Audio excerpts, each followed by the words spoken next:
কি ভালো লাগছে বলো। হাসি মুখে কথাটা বলল প্রিয়াঙ্কা অভিনবকে। অভিনব ওর 3 বছরের বিয়ে করা বর। অ্যারেঞ্জ ম্যারেজ হয়েছিল খবরের কাগজের সম্বন্ধ থেকে। নামি কোম্পানির সেলস ম্যানেজার অভিনব। কতদিন পর আমরা এভাবে ডিনারে এলাম বলো। কি সুন্দর রেস্টুরেন্টটা। এই তুমি কি খাবে বলো না। আমি কিন্তু চিকেন ক্লিয়ার স্যুপ খাবো, আমার দারুণ লাগে। যা হোক কিছু বলে দাও। নিবিষ্ট চিত্তে মোবাইল টিপে যাচ্ছে অভিনব। খানিক গাছাড়াভাবেই জবাব দিল সে। এবার একটু দমে গেল প্রিয়াঙ্কা। অভিনব তো সারাক্ষণ ব্যস্ত থাকে নিজের কাজ, বিজনেস ট্যুর আর ক্লায়েন্ট মিট নিয়ে। মাত্র 2-3 ঘন্টার জন্য বাইরে এসেও যদি ফোনেই ডুবে থাকে তাহলে আর বাইরে আসার কি মানে। কিন্তু কথাগুলো বলল না ও। এসব শুনলেই বেজায় রেগে যাবে বর বাবাজি। এমনিতেই তো মেজাজ সবসময় সপ্তমে চড়ে আছে। তাই প্রিয়াঙ্কাই চেষ্টা করে হাসি খুশি থাকার। আজও তার ব্যতয় হলো না। প্রিয়াঙ্কা হাসি আরও চওড়া করে বলল, বেশ, আমি বলছি তাই। ক্লিয়ার স্যুপ দুজনেরই।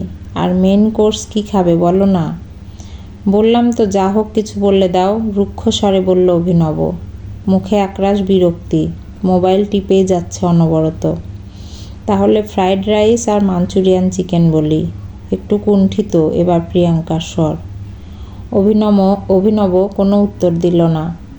ইনফ্যাক্ট শুনতেই পেল না। খুব উত্তেজিত স্বরে ফোনে কারো সাথে কথা বলছে। বোধহয় অফিসে কোনো সমস্যা হয়েছে, বুঝতে পারল প্রিয়াঙ্কা। হোয়াট? কি বলছেন কি? এত টাকার ডিল? না, কোনো মতেই এটা ক্যান্সেল হতে দেওয়া যাবে না। ক্লায়েন্টকে বোঝাতেই হবে। তুমি বুঝতে পারছো এটা ক্যান্সেল হলে কি হবে? বস আমাদের বের করে দেবে। ফোন কেটে হাঁপাচ্ছে অভিনব। কি গো বলো না, ফ্রাইড রাইস আর মাঞ্চুরিয়ান চিকেন খাবে তো? অর্ডার করব? এই তুমি কি ইডিয়েট নাকি? তখন থেকে এক কথা হেজিয়ে চলেছ। বুঝতে পারছো না আমি চাপে আছি? অবশ্য তুমি বুঝবে কি করে? কোনোদিন চাকরি করেছো নাকি? স্থান কাল ভুলে চিৎকার করে উঠল অভিনব। মুহূর্তেই সিটিয়ে গেল প্রিয়াঙ্কা।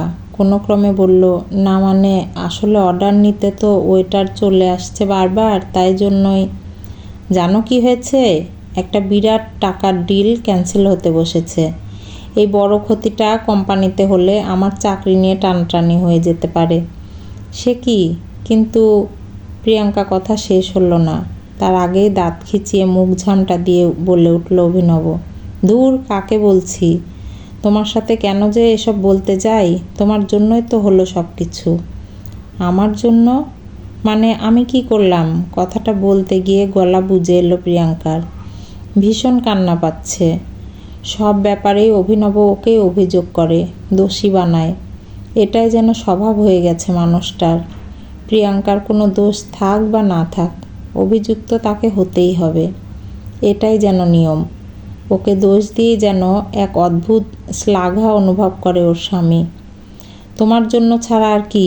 একদিন খেতে নিয়ে চলো, খেতে নিয়ে চলো, ভেঙিয়ে ভেঙিয়ে বলল অভিনব। আশেপাশের লোক যে ওদের দিকে তাকাচ্ছে সেটাও যেন ভুলে গেছে। আমি তো অত কিছু ভেবে বলিনি। অনেকদিন আমাদের একসাথে কোথাও যাওয়া হয়নি, তাই জন্যই তো বললাম। আমার কি কোনো স্বাদ আহ্লাদ থাকতে নেই বলো তো? Shut up! একদম ফালতু কথা বলবে না। আজ যদি আর্লি এক্সিট নিয়ে আমায় অফিস থেকে বেরিয়ে আসতে না হতো তোমার বায়না মেটানোর জন্য, তবে তো এই বিপত্তিটা ঘটতো না। কথাটা ছুঁড়ে দিয়েই টেবিল ছেড়ে উঠে বাইরে বেরিয়ে গেল অভিনব। আবার সজোরে বেজে উঠেছে তার মোবাইল। বুকের কাছে একটা কষ্ট পাক দিচ্ছে প্রিয়াঙ্কার। কেন অভিনব সবসময় এমন করে? ও কি সত্যি একদম ভালোবাসে না আর প্রিয়াঙ্কাকে? এই দেখো চিংড়ির পাকোড়াগুলো ঠিক ঝিমলি বৌদির মায়ের মুখে ভাতের পাকোড়াগুলোর মতো খেতে, তাই না? দারুণ করেছে কিন্তু। পাশের টেবিলে বসে থাকা মেয়েটার বলা কথাটা কানে এলো প্রিয়াঙ্কার। প্রায় সাথে সাথেই তার সঙ্গে থাকা ছেলেটা বলে উঠল, উফ, তোমার মাছ পেলেই হলো না। সাধে বলেছি আগের জন্মে বিড়াল ছিলে তুমি। ছেলেটার কণ্ঠস্বরটা শোনার সাথে সাথে কেঁপে উঠল প্রিয়াঙ্কার বুকের ভেতরটা। এ গলা যে খুব চেনা। এক লাফে ও যেন পৌঁছে গেল অনেকগুলো বছর আগে। তখন সবে কলেজে ভর্তি হয়েছে প্রিয়াঙ্কা। নতুন নতুন কত বন্ধুর আগমন ঘটছে জীবনে রোজ।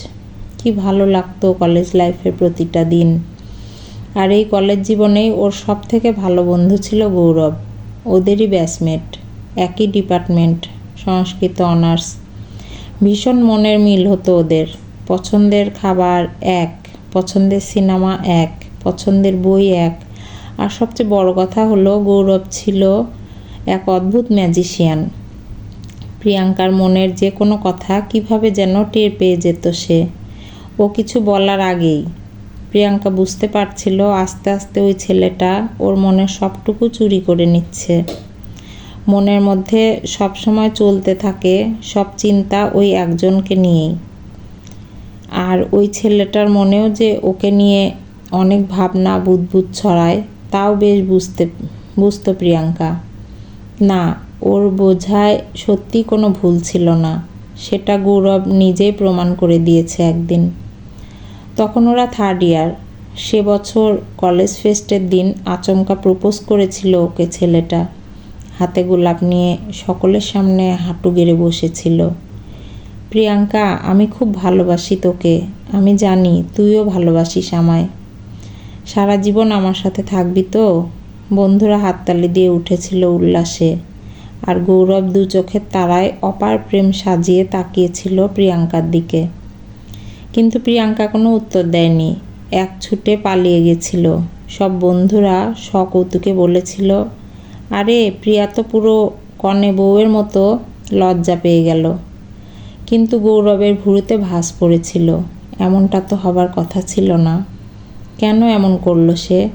সেদিন সারা রাত ঘুমাতে পারেনি গৌরব।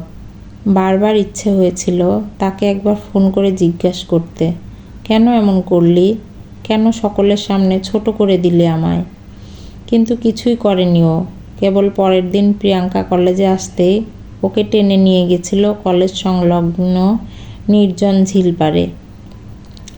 ওর চোখে চোখ রেখে বলেছিল, বল কেন কাল কোনো উত্তর দিলি না?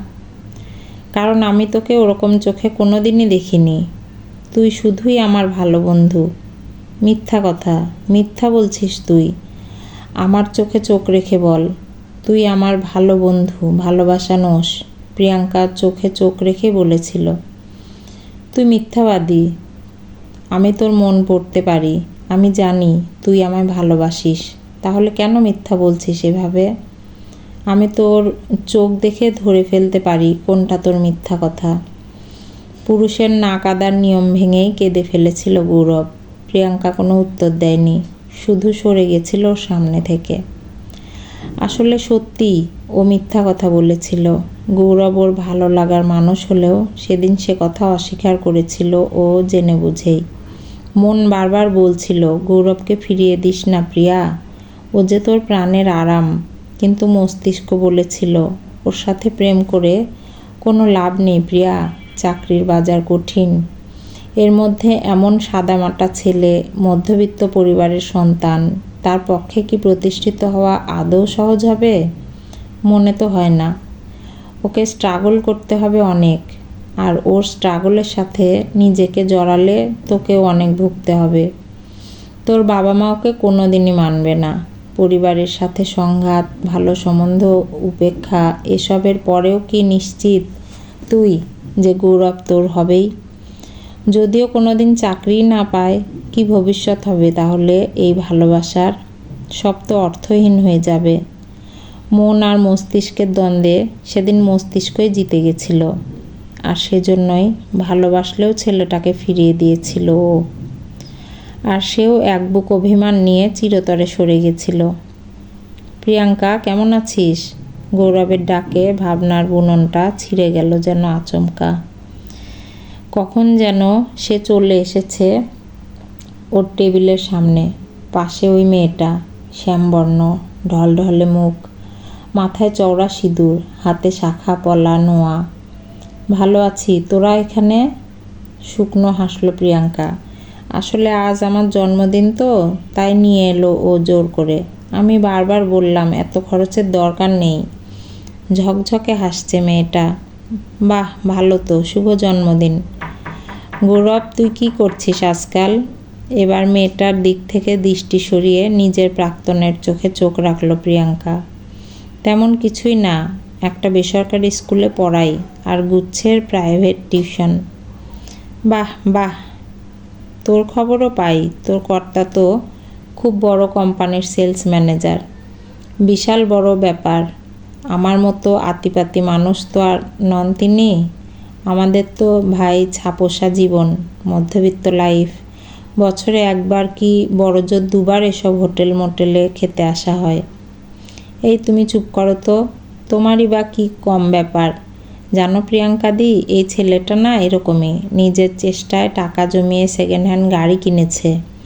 আমাদের পাড়ার সব ছেলে মেয়ে তো গৌরব স্যার বলতে অজ্ঞান। মেয়েটার কথাগুলো খুব ন্যাকা ন্যাকা লাগলো প্রিয়াঙ্কার। গলায় একটু শ্লেষ মিশিয়েই ও বলল, বউ তো দেখছি তোর প্রেমে পাগল। বরের প্রশংসায় পঞ্চমুখ যে। ও একটু পাগলি আছে বটে। আমার সব কিছুতেই ও ইমপ্রেস হয়ে যায়। আসলে কি জানিস তো, জীবনে ভালো থাকতে গেলে এই পাগলামিটুকুই লাগে রে। একটু প্রেম, একটু পাগলামি, একটু খুনসুটি, একটু অভিমান, আর কি চাই। যাকগে, তোর কর্তা কই, দেখছি না তো।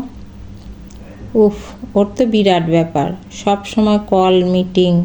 কি যে ব্যস্ত মানুষ, কিন্তু এত কিছু সত্ত্বেও মনটা একেবারে জলের মতো স্বচ্ছ। এত শিক্ষিত, এত উঁচু পদে চাকরি করেন, তবুও বউ বলতে অজ্ঞান। শুধু আমি ভালোবাসি বলে জোর করে প্রতি সপ্তাহে বাইরে ডিনারে নিয়ে আসবে। কিন্তু এসেও কি শান্তি আছে? ওই যে মোবাইল নিয়ে বাইরে গেলেন, কলের পর কল আসছে তো আসছেই। উনি তো কল কেটে দিচ্ছিলেন সব। আমিই বললাম, এমন করলে হয় নাকি? দরকারি ফোন তো ধরে নাও। আমি জোর করলাম বলেই তো ফোন ধরতে বাইরে গেলেন। গড়গড় করে বলে গেল প্রিয়া। তাই?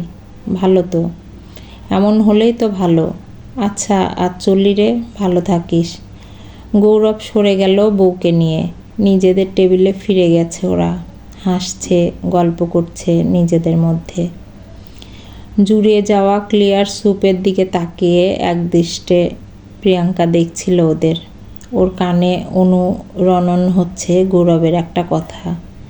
বহু বছর আগে এটা প্রায় বলতো ও। যেদিন ওকে চরম আঘাত দিয়েছিল, প্রিয়াঙ্কা সেদিনও বলেছিল।